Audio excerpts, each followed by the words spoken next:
Hello friends, welcome back to our channel Marvel maths.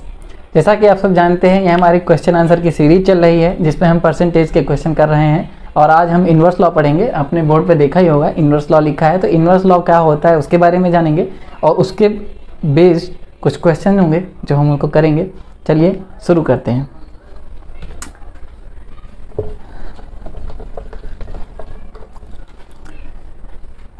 Basically जो हमारा inverse law होता है वो, इसको आप ऐसे कह सकते हो कि कोई चीज़ अगर किन्हीं दो चीज़ों के मल्टीप्लाई पे डिपेंड करे तो वहाँ पे इन्वर्स लॉ लगता है। इन्वर्स लॉ से हम क्वेश्चन का आंसर जो हम डायरेक्ट कर सकते हैं, हम डायरेक्ट बता सकते हैं कि हाँ ये क्वेश्चन का आंसर क्या होगा। बस क्वेश्चन हम पढ़ेंगे वैसे ही आंसर कर सकते हैं। उसका बेसिक मेथड भी मैं आपको बताऊँगा और कैसे उसको हम जल्दी करेंगे, या इन्वर्स लॉ होता क्या है अगर आपको पता होगा तो आप उसको जल्दी कर पाओगे, और अगर नहीं भी पता है तो आप उसको बेसिक मेथड से कैसे करोगे वो हम बात करते हैं, उसके बारे में देखते हैं। मान लीजिए जैसे कैसे कौन कौन से ऐसे टर्म हैं जो किन्हीं दो चीज़ों पे डिपेंड करते हैं, वो आप मतलब दो चीज़ों के मल्टीप्लाई पे डिपेंड करते हैं। जैसे आप मान सकते हो एक तो होता है हमारा एक्सपेंडिचर। एक्सपेंडिचर जो है वो हमारा कंजप्शन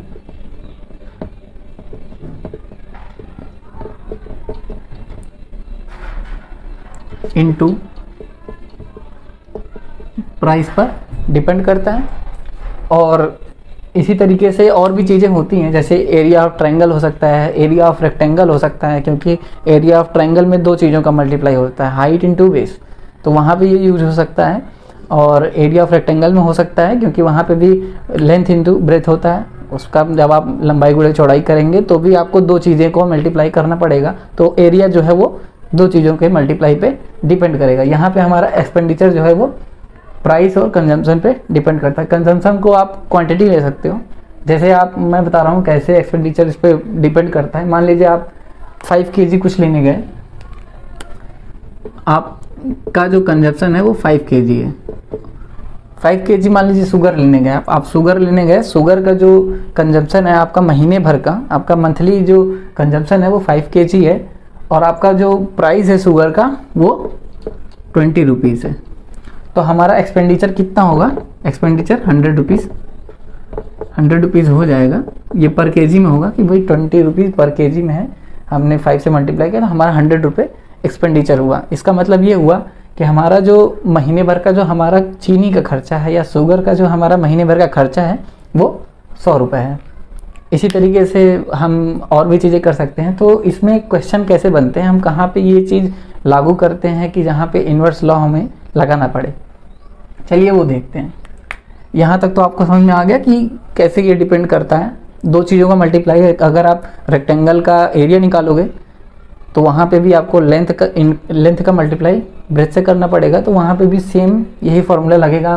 4, 5 लो, 5, 6 लो, कुछ भी लोगे आप, जैसा भी बनाओगे वैसा होगा।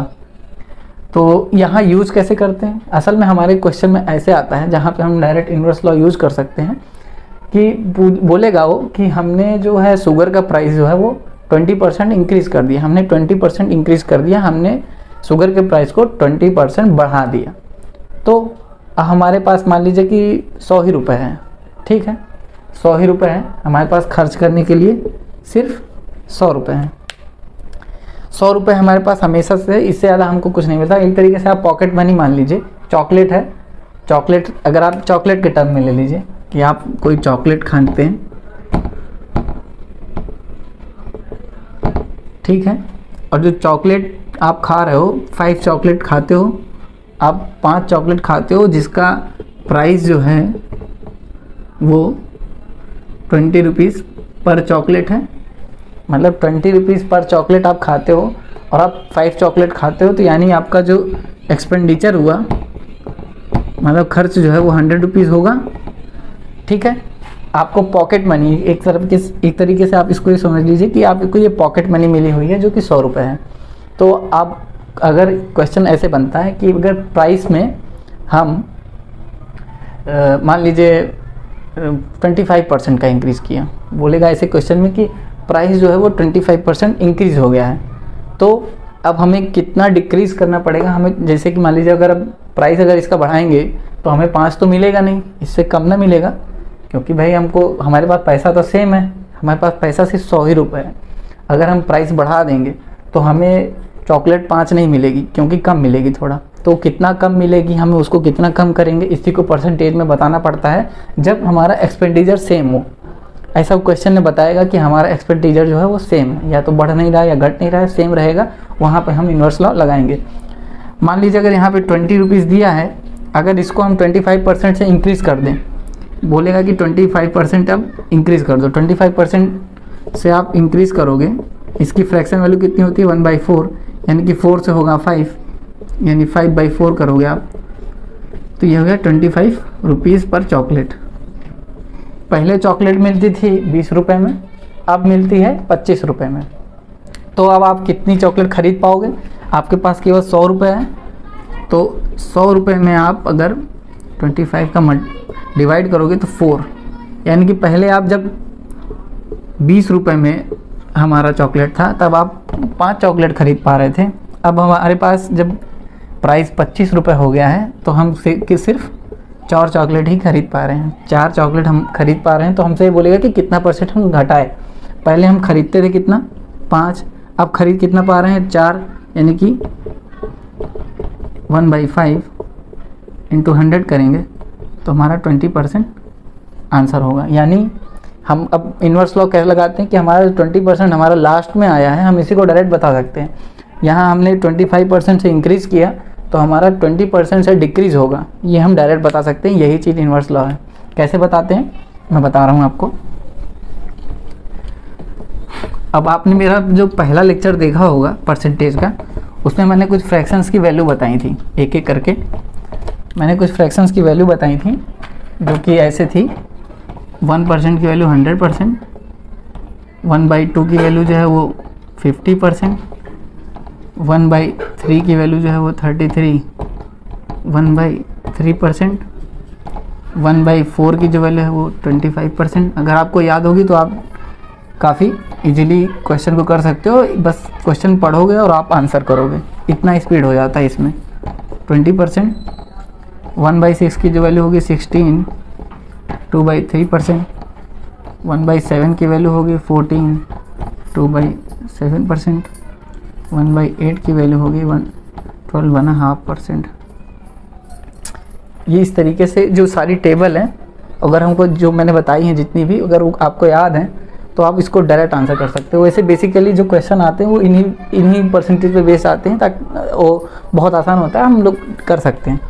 जैसे अभी हमने किया कि 25% जब हम इंक्रीज़ करते हैं शुगर, हम अपने शुगर का जो प्राइस जो है वो हम 25% इंक्रीज़ करते हैं, तो हमारा कंजम्पशन जो है वो 20% डिक्रीज़ होता है। 20% डिक्रीज़ करते हैं, प्राइस को 25% इंक्रीज़ किया, कंजम्पशन को 20% डिक्रीज़ किया, तब जाके हमारा जो एक्सपेंडिचर है सेम बनता है। यही पूरा खेल है। अब क्वेश्चन में क्या बोलेगा कि 25% इंक्रीज़ कर रहा है, तो हमसे ये पूछेगा कि कितना परसेंट हम कंजम्पशन डिक्रीज़ करें कि हमारा जो एक्सपेंडिचर है वो सेम रहे। तो बस यहीं पे आप समझ लीजिए कि जब 25% इंक्रीज़ करता है तो 20% डिक्रीज़ करता है।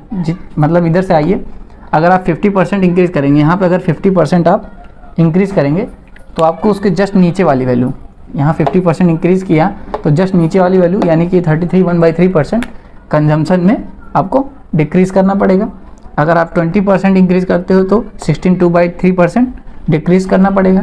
मतलब कोई भी चीज़, मान लीजिए कि प्राइस है, प्राइस की जगह कंजम्पशन हो जाए कि कंजम्पशन जो है हमारा 35% बढ़ गया या 25% बढ़, जितना ही बढ़ेगा, अलग अलग परसेंटेज। अगर जो हमारा इस तरीके से परसेंटेज नहीं है, अगर उसके अलावा कुछ आएगा तो वो भी मैं बताऊंगा कैसे करेंगे। अगर लेकिन इस तरीके से आया, इसमें ये भी हो सकता है, ज़रूरी नहीं कि 25% प्राइस ही बढ़े। कहीं बोल देगा कि कंजम्पशन हमारा 25% बढ़ गया तो प्राइस कितना कम हुआ होगा कि हमारा जो एक्सपेंडिचर है वो सेम है। ऐसे क्वेश्चन बन सकते हैं। यहाँ जस्ट हमको डायरेक्ट आंसर करना होता है कि 33 1/3% अगर बढ़ा है तो हमारी जो वैल्यू होगी कंजम्पशन, अगर प्राइस इतना से बढ़ा तो हमारा ये 25% से कंजम्पशन घटेगा। अगर मान लीजिए कि 33 1/3% से हमारा प्राइस घट रहा है, अगर यहाँ से ये कम होगा तो हमारा 50% जो है वो बढ़ेगा। जब घटेगा तो ऊपर वाली वैल्यू लेंगे, जब बढ़ेगा तो नीचे वाली वैल्यू लेंगे, और तब लेंगे जब हमें एक्सपेंडिचर सेम करना रहे। आइए इस पर कुछ क्वेश्चन करते हैं, जिसे हम इसको आसानी से तब समझ पाएंगे कि असल में होता कैसे है। उसका बेसिक मेथड भी मैं आपको बताऊंगा, लेकिन पहले मैं आपको डायरेक्ट बताऊं, क्योंकि इन्वर्स लॉ पढ़ रहे हैं तो हम लोग डायरेक्ट क्वेश्चन करने के लिए पढ़ रहे हैं आगे ताकि हम ना अपना टाइम सेव कर सकें, इसलिए हम डायरेक्ट करेंगे। कुछ क्वेश्चंस हैं मेरे पास एक सीट है, उसमें कुछ क्वेश्चंस हैं इसी से रिलेटेड। एक क्वेश्चन मैं लिख रहा हूँ।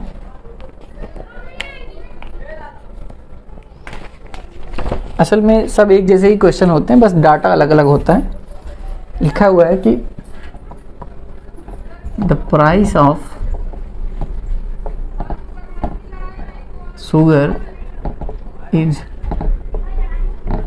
increased by 1/3%.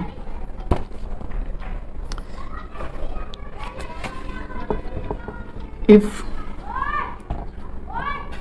the expenditure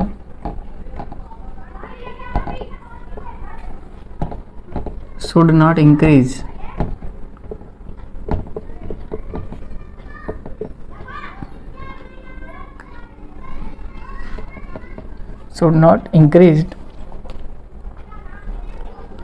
for the housewife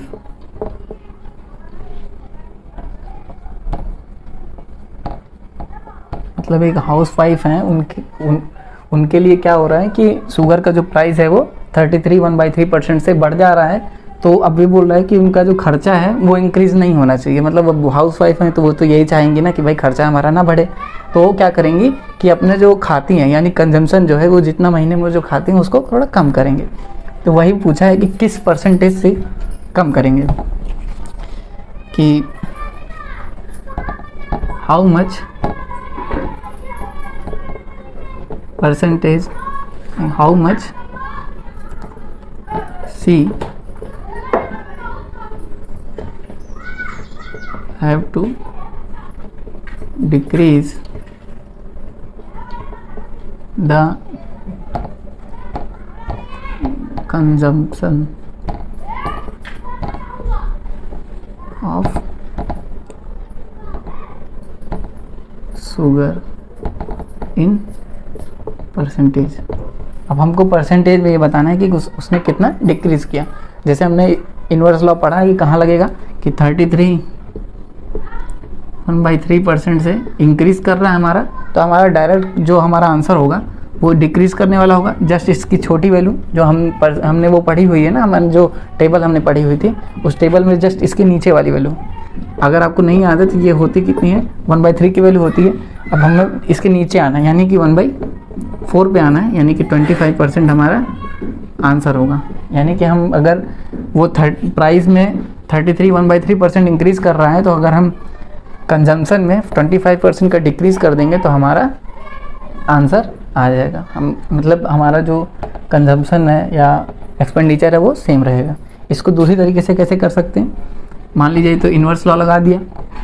basic method से कैसे कर सकते हैं, देखिए हमारा क्या है, एक्सपेंडिचर बढ़ नहीं रहा है, तो मैंने पहले एक्सपेंडिचर 100 माना और दूसरा वाला भी 100 माना, मैंने 100/100 कर लिया। भाई पहले 100 था, अब भी 100 है। पहले वाला मैं नीचे लिखूंगा और जो बढ़ा या घटा मैं ऊपर लिखूंगा। तो बाद में क्या हो रहा है, ये प्राइस जो है हमारा 1/3% से बढ़ रहा है, यानी कि 3 से कितना होगा, 4 होगा। मैं पहले वाला नीचे लिख रहा हूँ, ये पहले वाला है, ये बाद वाला है, तो इसी तरीके से मल्टीप्लाई। अब हमें करना क्या है, इधर देखिए, ध्यान से इधर देखेंगे तो ये 100/100 जो है ये कटेगा और ये आएगा 1। मतलब हमें कुछ नहीं करना है, हमें यहाँ 1 लाना है। 1 लाने के लिए अगर यहाँ 3 से 4 हो रहा है तो हमें इधर 4 से 3 करना पड़ेगा। जब 4 से 3 करेंगे तो हमारा कितना घट रहा है, हमारा घट कितना रहा है, 4 से घट रहा है 1, मतलब ये 4 से हुआ 3, यानी कि 4 से घट के कितना हुआ, 4 से घट के हुआ 3, 1 घटा, तो हमारा घट कितना रहा है 1। किस पे घट रहा है, 4 पे, यानी 1/4% की वैल्यू 25%। इस तरीके से भी आप कर सकते हो। बस इसी तरीके के क्वेश्चन होते हैं और थोड़ा इसमें ही डाटा वगैरह चेंज करके हमें दे दिया जाता है। मान लीजिए कोई चीज़ इंक्रीज़ कर रही हो, कभी कभी डिक्रीज़ करती है, परसेंटेज डाटा चेंज हो जाता है और बाकी सेम ही क्वेश्चन होता है। और मान लीजिए यहाँ पे अगर हम मैं डाटा चेंज कर दूँ, यहाँ मैं बोलूँ कि आप 20% से इंक्रीज़ कर रहा है, 25% से, मान लीजिए 25% इंक्रीज़ कर रहा है, तो हमारा आंसर क्या होगा? 25% यानी 1/4 से ये इंक्रीज़ कर रहा है, तो हमारा आंसर 1/5 होगा। इसकी जो वैल्यू होती है वो 20% होती है, ये हमारा आंसर होगा। और कैसे निकाल सकते हैं हम लोग? बेसिक मेथड, उसको आप 1 मान लीजिए एक्सपेंडिचर को, 100/100 कर सकते हैं, वो 1 ही होता है। लेकिन आप अगर ये डायरेक्ट दिया हुआ इस टाइप का क्वेश्चन है, केवल ऐसे ही है, सेम डाटा से है, तो आप क्या करोगे कि 1 मानोगे। 25% इंक्रीज़ कर रहा है यानी 4 से हो रहा है 5, तो यहाँ उल्टा होगा, 4 से यहाँ जाएगा, 5 से होगा 4। अब बढ़ कितना रहा है? मतलब घटा कितना? 5 से हो रहा है 4 यानी घट 1 रहा है। इसकी जो वैल्यू है वो 20% है। बस इसी तरीके के क्वेश्चन होते हैं। अब मान लीजिए होता क्या है कि कभी कभी इस पे बेस्ड क्वेश्चन होता है, लेकिन वो डायरेक्ट नहीं होता है। मतलब आपको ये डायरेक्ट नहीं दिया रहेगा कि कैसे है। अब जैसे मैं दूसरा क्वेश्चन आपको लेता हूँ, एक एरिया करके, रेक्टेंगल के एरिया से लेते हैं। उससे क्या होगा कि आपको ये पता चलेगा कि भाई दूसरे टाइप का भी क्वेश्चन आया, ये तो इन्वर्स लॉ बेस्ड है तो आप डायरेक्ट कर लोगे।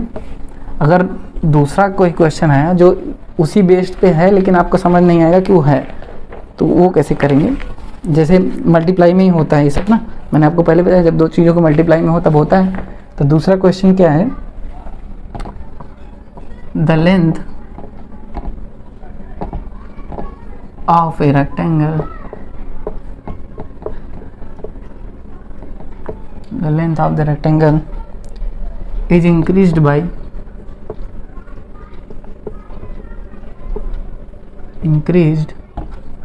by 60%। यहाँ देखिए, यहाँ पे 60% हो गया है। अब आपने जो टेबल याद करी होगी उसमें 60% नहीं होगा, तो हम कैसे करेंगे वहाँ ये सीखते हैं यहाँ पे। Then by how much percentage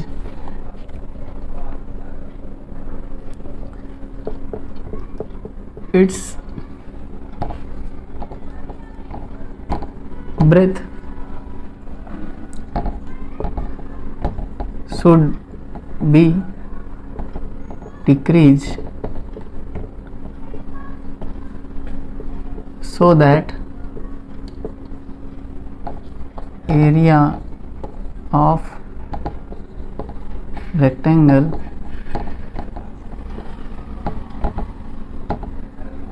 be same। अब हमें बताना है ये कि अगर रेक्टेंगल का जो एरिया है, एरिया क्या होता है रेक्टेंगल का? एरिया ऑफ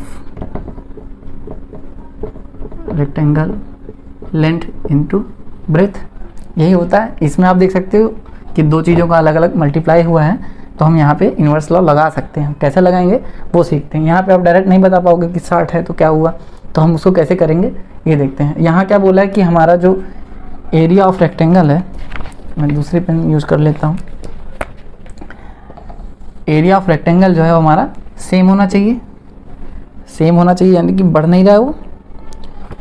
जब बढ़ेगा नहीं तो हम इसको 100 मान सकते हैं। हम इसको डायरेक्ट वैसे नहीं करेंगे, हम लोग दूसरा जो तरीका मैंने उसमें बताया था उसमें करते हैं।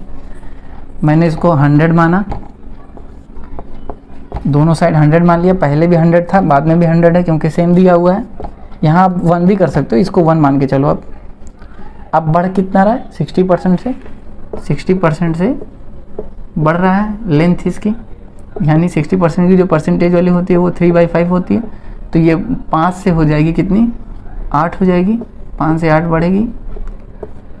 ये मैंने जो मेरा जो पहला दूसरा वीडियो है शायद उसमें मैंने बताया हुआ है कि ये कैसे बढ़ता है। तो आप यहाँ क्या करोगे? 5 से करोगे 8 और आपको यहाँ कितना चाहिए? 1। तो आप यहाँ पे आइए, यहाँ कीजिए 5, यहाँ कीजिए 8। जस्ट इसका उल्टे से मतलब मल्टीप्लाई कर देंगे ताकि 1 आ जाए, कट कट के 1 आ जाएगा।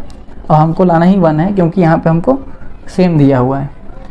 तो हमने कम कितना किया है? हमने 8 से कम किया है 5 यानी 3 कम किया, 3 कम किया है, 3 कम किया है और किस पे किया है 8 पे, और इस पे 100 का मल्टीप्लाई करेंगे तो आपका आंसर आ जाएगा 37 1/2%। ये हमारा आंसर होगा, यही हमारा जो है वो आंसर है। इस तरीके से हम इसको कर सकते हैं, इसको 1 मान के भी कर सकते हैं। बाकी डायरेक्ट भी करना हुआ तो भी अगर आपको फ्रैक्शन की वैल्यू, इसीलिए फ्रैक्शन ज़रूरी होता है ताकि हम जल्दी कर सकें। 60% इंक्रीज़ कर रहा है, 5 से 8 हो रहा है, 5 से 8 हुआ, उसके बाद 8 से 5 होगा यानी 8 से 3 घटेगा यानी 3/8 घटेगा, और 3/8 की अगर फ्रैक्शन वैल्यू आपको याद है तो डायरेक्ट 37 1/2% आप कर सकते हो। एक क्वेश्चन इस तरीके का और ले लीजिए, प्रैक्टिस करा दे रहा हूँ आपकी, सेम टू सेम क्वेश्चन। ज़्यादातर वैसे क्वेश्चन सेम डाटा पे, डाटा सेम रहता है, सेम तो डाटा नहीं रहता, मतलब क्वेश्चन सेम रहेगा, डाटा आपका अलग अलग हुआ हो सकता है, परसेंटेज की वैल्यू अलग कर दे, किसी में 60% बोले, किसी में 20% बोले, किसी में कुछ बोल सकता है। लेकिन अभी इसी में अगर 25% से इंक्रीज़ करता है तो हम डायरेक्ट बता सकते थे कि 25% अगर इंक्रीज़ कर रहा है तो 20% हमारा डिक्रीज करेगा, ब्रेथ जो है वो हम डायरेक्ट लगा सकते थे, लेकिन डायरेक्ट तो दिया नहीं था, इस वजह से हमने नॉर्मली तरीके से जैसे सॉल्व करते हैं वैसे सॉल्व किया। अब बोला है क्या कि रेक्टेंगल जो है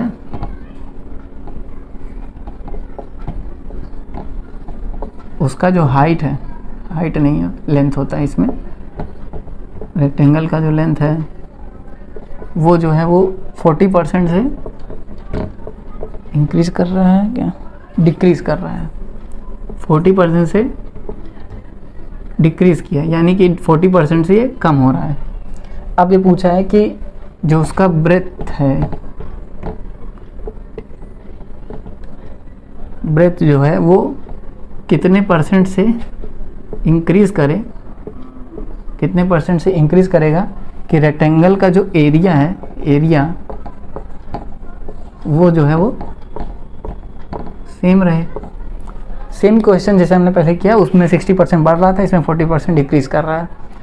तो 40% डिक्रीज कर रहा है यानी 40 का जो हमारा फ्रैक्शन वैल्यू होता है वो होता है 2/5।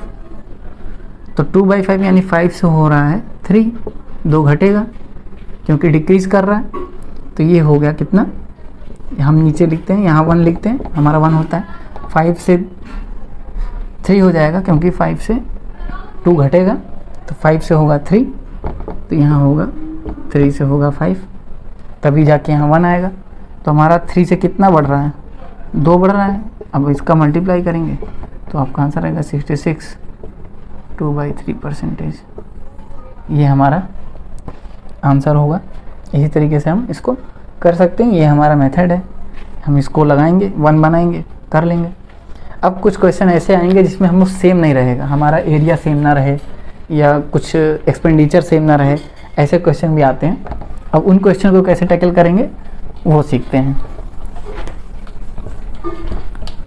जब एरिया हमारा मतलब जो हमारा जो डिपेंड कर रहा है जो चीज़ वही बदल रहा हो तो कैसे हम उसको कर सकते हैं, अगर वही बदलेगा तो हम कैसे उसको टैकल करेंगे, कैसे उसको कर सकते हैं, देखते हैं।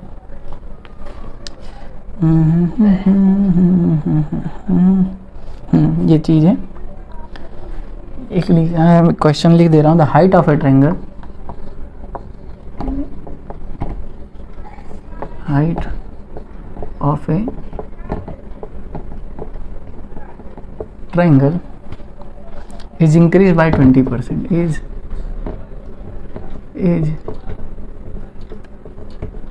increased by 20%। 20% से जो ट्रायंगल का हाइट है वो इंक्रीज कर रहा है। By how much percentage its base reduce to, by how much percentage its base decrease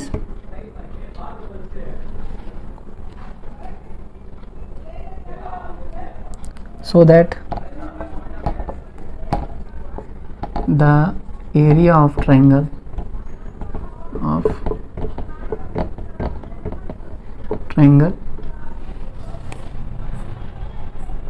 is increase by 10%, is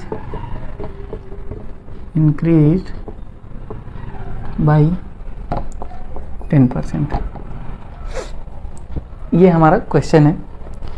अब इसको हम कैसे करेंगे, मैं देखिए इसमें जो हम लोग पहले किए हुए हैं क्वेश्चन उससे थोड़ा मैच नहीं कर रहा है, क्योंकि थोड़ा अलग है। यहाँ पे हमारा 10% से इंक्रीज़ कर रहा है एरिया।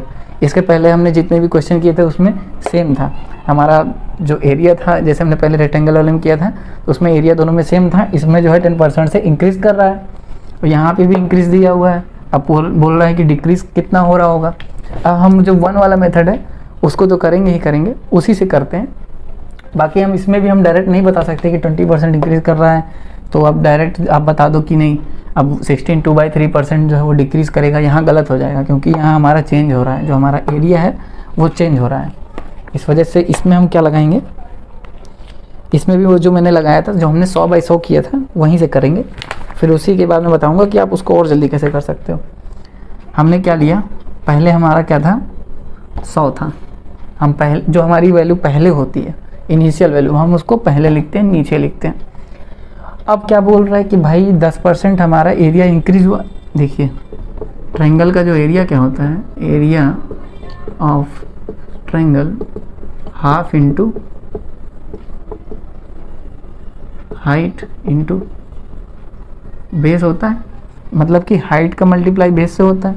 वहाँ पे हम ये इन्वर्स लगा सकते हैं। अब वही देखिए कैसे लगाएंगे। हमारा पहले कितना था एरिया, जो है यहाँ एरिया होगा क्योंकि एरिया डिपेंड कर रहा है। एरिया जो है हमारा पहले 100 था, अब 10% इंक्रीज़ करने को कह रहा है कि भाई एरिया जो है हमारा वो 10% इंक्रीज़ हो जाना चाहिए। मैं इसको 110 ले रहा हूँ कि भाई 10% इंक्रीज़ किया। पहले 100 था, अब 110 हो गया। आप डायरेक्ट भी कर सकते हो, 100 ना मान के आप 10% की वैल्यू निकाल लो। 1/10 होती है तो आप 10 से 11 कर सकते हो। 0 0 कटेगा, 10 से 11 ही आएगा। अब 0 0 काट दीजिए, 10 से 11 आ जाएगा। ये भी कर सकते हो आप, 10 से हो गया 11। अब आगे देखिए इधर होता क्या है। बाकी इधर जो है वो हम सेम प्रोसेस लगाएंगे। यहाँ क्या हो रहा है हमारा 20% जो है वो हाइट इंक्रीज़ कर रही है, तो हाइट पहले लिख लेंगे। 20% की फ्रैक्शन वैल्यू कितनी होती है, 1/5 होती है, यानी कि 5 से होगा कितना 6 हो जाएगा। अब यहाँ पे हम जस्ट इसका उल्टा मल्टीप्लाई नहीं कर सकते, क्योंकि आप जस्ट इसका मल्टीप्लाई उल्टा करेंगे तो हमारा ये वैल्यू नहीं आएगा, जो हमारा 11/10 है ये नहीं आएगा। तो अब इधर देखिए यहाँ पे 10 है, यहाँ 5 है, तो यहाँ 2 होगा, क्योंकि 10 लाने के लिए हमको 5 × 2 करना पड़ेगा, तो यानी यहाँ पे 2 होगा। अब यहाँ लाना है हमको 11, और यहाँ हमारे पास 6 है। अब 6 का मतलब 6 का आप किससे मल्टीप्लाई करो कि 11 आ जाए, यानी कि 11/6 से। तो यहाँ कितना होगा 11/6 होगा, जो ये 11/6 हुआ। अब यहाँ से हम परसेंटेज चेंज निकाल लेंगे कि कितना हो रहा है। मैं इसको मिटाता हूँ, काफ़ी बोझ हो गया है, इसलिए मिटा के अलग तरीके से लिखते हैं। यहाँ तक तो आप समझ गए ना। यहाँ पे होगा 11/10, 5 × 2 हुआ, तो ये आ गया हमारा, यहाँ से 11 आ जाएगा। अब ये बोल क्या रहा था कि कितना % बेस जो है डिक्रीज़ करे। ये कितना है, पहले हमारा 2 था, पहले हमारा 2 था ना, 2 हमने लिया, ये पहले 2 है। यहाँ देखिए 10 आया तो यहाँ 2 होगा। अब हमारा डिक्रीज़ कितना कर रहा है, अब हुआ कितना 11/6, 11/6 हमारा डिक्रीज़ किया। किससे डिक्रीज़ कर रहा है, 2 से। इतना ही ना डिक्रीज़ होगा, पहले 2 था तो हमने 2 लिया, फिर अब हो गया इतना, अब इतने को हमने लिख लिया, घटाया, जो आएगा उसका 100 से मल्टीप्लाई करेंगे, यही हमारा आंसर होगा। आप इसको घटाइए, 1/6 आएगा, ऊपर 1/6 आएगा मल्टीप्लाई में, 2 ऊपर जाएगा तो 1/12 आ जाएगा। इसको 100 से मल्टीप्लाई करेंगे तो आपका जो आंसर है वो आएगा 12, 8, 1/3%। ये है जो हमारी वैल्यू आएगी। ये हमारा जो हमने, अगर हम इतना डिक्रीज़ करेंगे तो हमारा आंसर आएगा ये। इस तरीके से हम इसको कर सकते हैं। एक दूसरा मेथड भी है, वो भी सेम है, बस इसी को मैंने अलग तरीके से लिख लिया। जो मैंने डायरेक्ट किया है उसमें थोड़ा अलग तरीके से करेंगे, बाकी रहेगा यही। अगर मुझे लगता है आपको समझ में आया होगा। अब मैं एक बार आपको फिर से समझा देता हूँ, हो सकता है आप ना समझ पाए हो। तो देखिए, एरिया ऑफ ट्रायंगल क्या है, हाफ हाइट इंटू बेस। यहाँ मैंने जो हमारा ये एरिया है, पहले 10 से हो गया 11, मैं 100 मान सकता हूँ, 100 से 110 करूँगा तो 0 तो वैसे भी कट जाएगा। एरिया 10% बढ़ा तो इसलिए मैंने 10% बढ़ा दिया। यहाँ क्या हो रहा है, हाइट जो है वो 20% इंक्रीज़ कर रही है, 5 से होगी 6।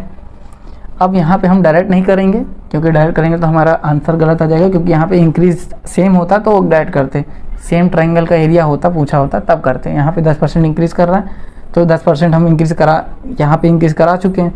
अब हमको ये लाना है, उस टाइम पे 1 लाना था, अब हमको ये लाना है। ये लाने के लिए हम क्या करेंगे, यहाँ देखिए 10 है तो यहाँ 5 था, तो हम यहाँ 2 से मल्टीप्लाई करेंगे तभी 10 आएगा, तो यहाँ 2 लिख देंगे। अब यहाँ 6 है और यहाँ 11 है, तो हम 11/6 से मल्टीप्लाई करेंगे तब हमारा 11 आएगा। तो बस यहाँ से अब हम इसका वो निकाल लेंगे कि कितना डिक्रीज़ हो रहा है, इसका डिफरेंस लेंगे, बाई 2 करेंगे, इंटू 100 करेंगे, हमारा आंसर आ जाएगा। एक क्वेश्चन इसी तरीके से क्वेश्चन एक और करते हैं, तब शायद आपको और ज़्यादा अच्छे से समझ में आए। एक क्वेश्चन और लेता हूँ मैं इसी टाइप का।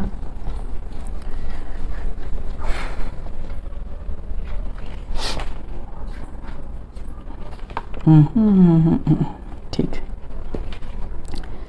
The price of the sugar, price of the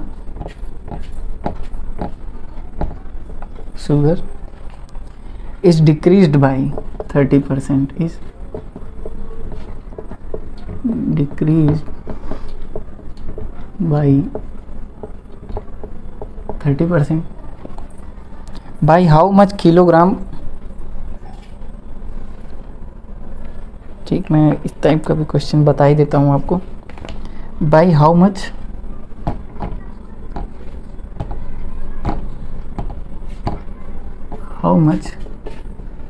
kg मतलब आपसे किलोग्राम हुआ, kilogram kg of consumption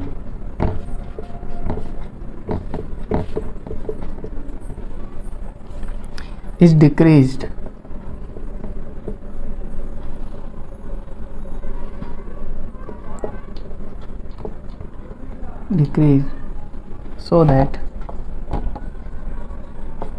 so that the expenditure decreased,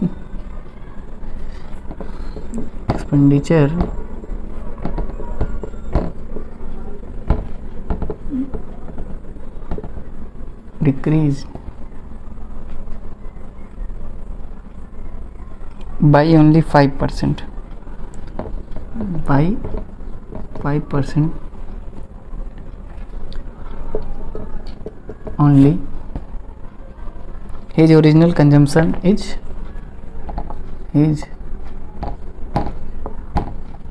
original consumption is 35 kg। ये हमारा क्वेश्चन हुआ।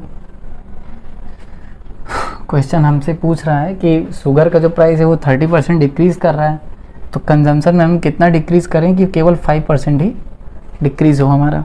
और इनिशियल वैल्यू जो हमको दी हुई है वो 35 मतलब इनिशियल जो हमारा कंजम्पशन है वो 35 kg है। तो हमारा पूछा क्या हमसे कि हमको कितना घटाना चाहिए, कितना हमें कंजम्पशन घटाना चाहिए। इसमें से अभी कितना घटाएंगे, मतलब 35 हमारा था, और हम इसमें से कितना घटाएंगे कि हमारा जो एक्सपेंडिचर है वो केवल 5% ही घटे। तो एक्सपेंडिचर 5% घटे, इसके लिए हम क्या करेंगे, देखिए यहाँ मैं पहले लिखता हूँ 100, ये हमारा एक्सपेंडिचर है, 100 लिया मैंने। अब क्या कर रहे हैं, 5% ही घट रहा है, यानी यहाँ होगा 95 होगा। ठीक, यहाँ तक हमको समझ में आ गया होगा। Price of the sugar decrease by 30%। अब 30% की जो फ्रैक्शन वैल्यू है वो 3/10 है, यानी क्या हो रहा है, 10 से हो रहा है 13, नहीं डिक्रीज़ हो रहा है ना, तो 7 होगा। 10 से होगा 7, डिक्रीज़ कर रहा है तो 10 से 7 होगा। और हमको अब यहाँ लाना है, देखिए यहाँ 100 है तो यहाँ तो 10 होगा ही होगा, 10 × 10 100। 95 लाना है तो 95/10 7 करेंगे तभी हमारा आंसर है। 95/7 करेंगे तो हमारा आंसर आ जाएगा, यहाँ 95 आ जाएगा। अब हमसे पूछा है कि ओरिजिनल ने कितना हम कम करें। पहले 10 था, अब क्या करेंगे, पहले हमारा 10 था, 10 में से ये तो हमारा बढ़ रहा है,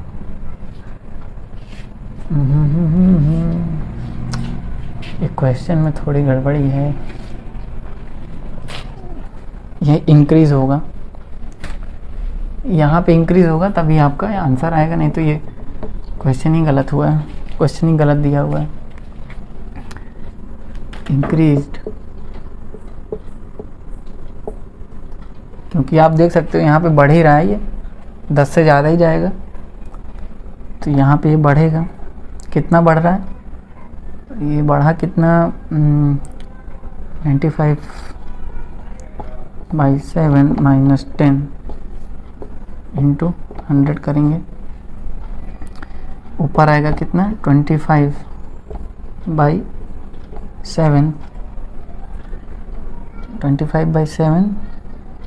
इंटू 10, ये होगा हमारा 100 होगा, 100/10 हो जाएगा, 0 से 0 कैंसिल होगा, ये हमारा हो जाएगा 250/7। ये हमारा परसेंटेज में इंक्रीज करेगा, तो हमारा ये ओरिजिनल कंजम्पशन कितना था, 35, यानी जो 10 यहाँ पे 100% की वैल्यू कितनी थी, 35, तो अब 250/7% निकालेंगे, तो 35/100 इंटू 250/7, तो 7 से 7 ये 5 बार कटेगा, 0 से 0 कटेगा, 1 से 2 आ जाएगा, यानी कि 12.5 kg, ये हमारा आएगा आंसर। यहाँ इंक्रीज होगा, वो क्वेश्चन गलत है, अगर डिक्रीज होगा तो हमारा आंसर ही नहीं आ रहा है, इसका मतलब वहाँ पे गलती है, क्योंकि साफ साफ दिख रहा है बढ़ेगा ही। तो ये क्वेश्चन जो है हमारा ये ऐसा हुआ, मैं फिर से बता रहा हूँ आपको करके, हो सकता है आप इसमें समझ ना पाए हो। अब इसमें मैं आपको ये बताऊंगा कि आप जल्दी कैसे कर सकते हो, एकदम डायरेक्ट मेथड, डायरेक्ट कैसे करोगे। यहाँ मैं एक बार फिर से आपको बताता हूँ कैसे होगा। 95 हो रहा है हमारा 100 से, पहले हमारा 100 था, 95 हुआ, 5% घट रहा है। फिर क्या हो रहा है, बोल रहा है कि 30% फिर से घट रहा है हमारा प्राइस, यानी कि 10 से हो रहा है 7। अब यहाँ फिर हमको 95 ही लाना है, तो 95/7 करेंगे, यहाँ करेंगे 10, तो इसका मतलब है हमारा जो ओरिजिनल कंजम्पशन है 10, उसकी वैल्यू दी हुई है 35, यानी 10 की वैल्यू दी है। हमसे यहाँ पे केजी पूछा है, परसेंटेज तो पूछा नहीं, तो परसेंटेज निकालने की कोई बात नहीं थी, वो तो मैंने निकाल के बता दिया। अब यहाँ से आप डायरेक्ट कर सकते हो कि 10 जो है वो हमारा ओरिजिनल है, जो हमारा पहले रहता है वही ना होता है, हम नीचे लिखते हैं 10 हमारा ओरिजिनल है, उसकी वैल्यू दी है हमारे 35। अब हमसे इसकी वैल्यू, अगर हमको इसकी वैल्यू पता चल जाए तो हम कितना घटाएंगे या बढ़ाएंगे हम उसको निकाल सकते हैं। 95/7 की वैल्यू अगर आप निकालें तो 35/10 इंटू 95/7 करेंगे, तो 7 से 5 बार जाएगा, ये 2 बार हो जाएगा, और 95/2 आया, 95/2, तो आप इसको 95/2 करोगे तो कितना आएगा, 47.5। तो ये हमारा 47/5 जो हुआ इंक्रीज्ड वैल्यू है, यानी कि जो हम इंक्रीज किए हुए हैं, हमारा जो एक्सपेंडिचर है, नहीं कंजम्पशन जो है वो इंक्रीज़ हुआ, पहले था 30 kg 35 kg, अब हो गया 47.5 kg।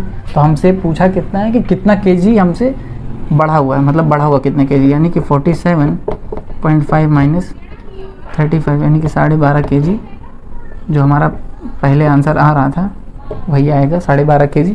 इस तरीके से हम कर सकते हैं, ये मेथड लगाएंगे, 100 ये करेंगे 100 से 95, 10 से 7, उसके बाद ये यहाँ दीजिए, डायरेक्ट वैल्यू हमको दी हुई है तो हम डायरेक्ट वैल्यू से निकालेंगे, हमारा जो आएगा उसको माइनस करके निकाल सकते हैं, डायरेक्ट भी निकाल सकते हैं। अगर आप डिफरेंस ले लो तो डिफरेंस निकालोगे डायरेक्ट, तो आपका डायरेक्ट आंसर आ जाएगा, और डिफरेंस नहीं लेते हो तो एक ऐसे करके भी कर सकते हो।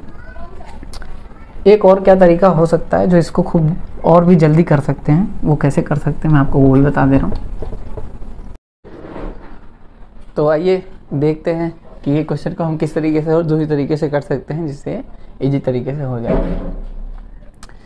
मान लीजिए वैसे मैंने एक फार्मूला बनाया है, जो कि फार्मूला नहीं है, वो एक क्वेश्चन को करने का तरीका था। मैंने ऐसे ऑब्जर्व किया तो मुझे ऐसा लगा कि हमेशा काम करता है, इसलिए मैंने इसको इंट्रोड्यूस कर रहा हूँ आप सबसे।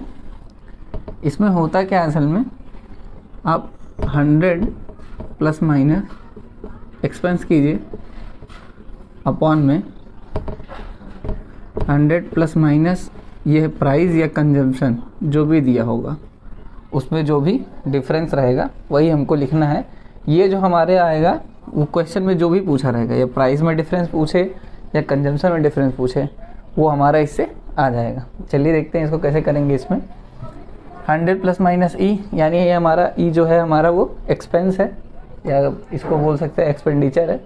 एक्सपेंडिचर जो है वो हमारा 5% डिक्रीज़ कर रहा है, यानी कि 100 में से 5 आप घटाओ, ऊपर ये हो जाएगा 100 माइनस 5। नीचे क्या है, नीचे है 100 प्लस माइनस प्राइस या कंजम्पशन। तो यहाँ पे दिखा है कि देखिए ये प्राइस जो है हमारा वो 30% डिक्रीज़ कर रहा है, 30%। तो 100 माइनस 30 हो जाएगा नीचे, जिससे आपका डायरेक्ट आ जाएगा 95/70।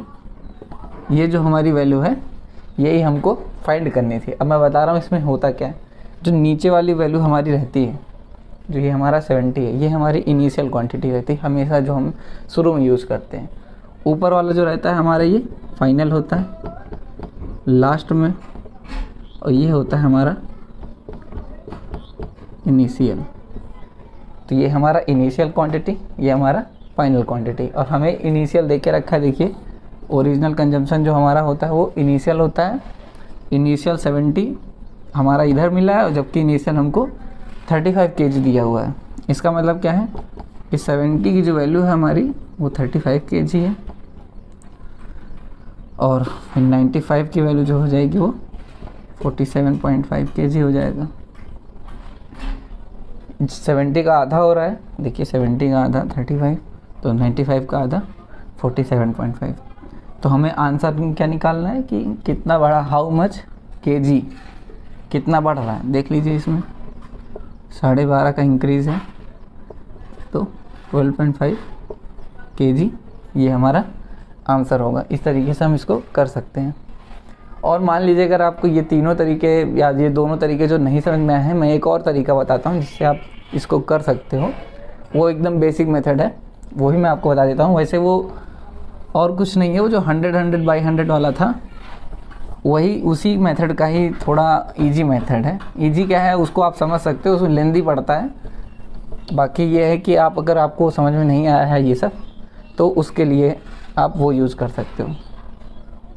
जैसे मान लीजिए प्राइस बढ़ रहा है, प्राइस आपका दिया हुआ है, प्राइस हो रहा है 30% बढ़ रहा है, यानी कि 10 से हो रहा है कितना, डिक्रीज़ कर रहा है, 10 से हो रहा है 7। यहाँ देखिए डिक्रीज़ किया प्राइस 10 से 7। कंजम्पशन हमसे पूछा है कितना डिक्रीज़ करें, तो इसके बारे में हमें कुछ नहीं पता। लेकिन यहाँ जो हमारा एक्सपेंडिचर है वो केवल 5% डिक्रीज़ कर रहा है, यानी अगर पहले 100 था अब कितना हो रहा है 95। यही ना होगा कि एक्सपेंस हमारा जो पहले 100 था अब हो रहा है 95। प्राइस हमारा पहले इतना था, ये हमारा इनिशियल है, इनिशियल, ये है हमारा फाइनल।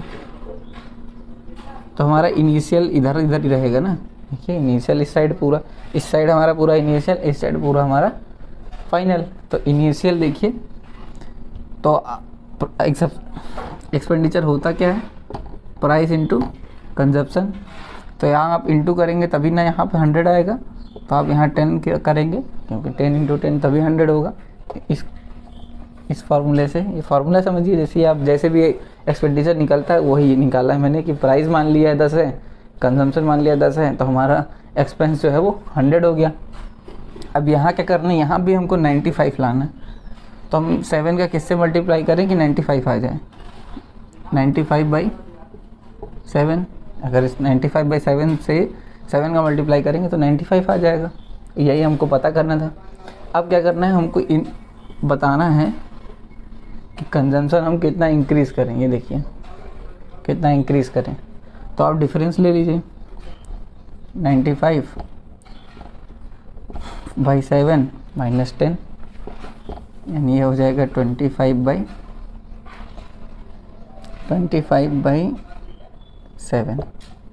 ये हमारा इंक्रीज वैल्यू हो जाएगी। और हमको 10 की वैल्यू दे रखी है, ये हमारी इनिशियल है। इनिशियल देखिए 35 है, ये इनिशियल क्वांटिटी 35 है, यानी 10 की जो वैल्यू है वो हमें दे रखी है 35। फिर 25/7 की वैल्यू हमको बतानी है, यही हमारा आंसर है, क्योंकि हमसे पूछा कितना हम बढ़ाएं। तो हमने पहले ही डिफरेंस ले लिए ताकि हमको इंक्रीज वैल्यू मिल जाए। तो इंक्रीज वैल्यू ये हमारी ये है। तो अब जब आप इसको निकालोगे तो 35/10 करोगे इंटू 25/7 करोगे, तो 7 से ये कटेगा 5 बार, 5 से ये कटेगा 2 बार, और ये आ जाएगा 12.5 kg। यही हमारा आंसर होगा।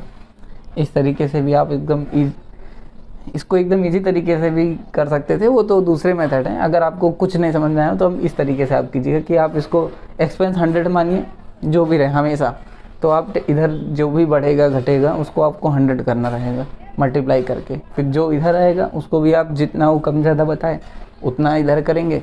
फिर बाद में जो भी बोला रहेगा, इसका डिफरेंस बोला रहेगा तो डिफरेंस निकालिए। फिर जैसा क्वेश्चन हो उस हिसाब से कीजिएगा। अगर परसेंटेज बोलेगा तो यहाँ से आप परसेंटेज निकाल सकते थे, इतना परसेंटेज इंक्रीज़ किया बाई 10 करके, उसका 100 से मल्टीप्लाई करते, आपका आंसर आ जाता। बाकी के क्वेश्चन हम तो अगली वीडियो में करेंगे, क्योंकि ये वीडियो काफ़ी लंबा हो गया है, इसलिए वजह से हम आगे जो क्वेश्चन है उसको अगले वीडियो में करते हैं। Thank you for watching Maven maths.